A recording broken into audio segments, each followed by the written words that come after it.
DIYing the entire house, one room at a time. My name is Corey.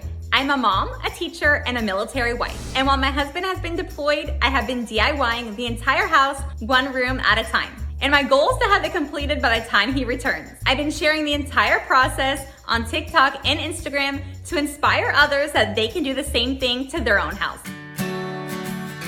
I'm actually standing right where the old bathroom used to be, and now it's our closet. I use the IKEA pack system to create a custom closet. I bought 3 of the PAX organizers, and I added drawers to this section over here.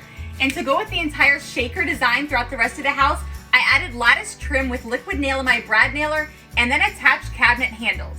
I added a shoe organizer here, and also clothes rails to the top of each section. In between each unit, I added trim and baseboard to give this entire section a built-in look. And to go with the entire coastal theme and the rest of the house, I added peel and stick wallpaper, a mirror, and a bench. In our primary bedroom, right above our closet and our bathroom, is a loft area that is access to the attic. I wanted to create something fun, so I made this ladder. I just built it out of 2x4s, and then I cut 2x2s to size and attached them in between the 2x4s with construction adhesive and wood screws. I also wanted to create a railing-like effect so it looks like a room, and now you can use the ladder to access the loft.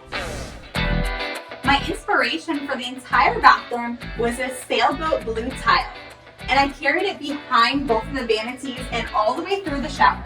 And to give it a complete seamless look, I also added blue grout.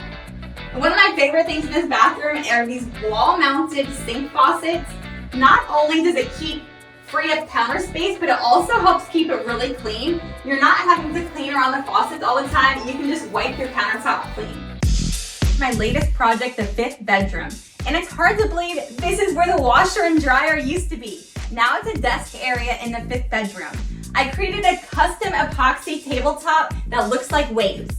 I added 2 floating shelves and then made this slat accent wall. And if you're looking for an easy DIY accent wall, this is it. I bought 1x2s and stained them Varathane and golden oak. And then I just attached them to the wall with liquid nail and my brad nailer. Thanks for stopping by. I hope you enjoyed a peek into my home.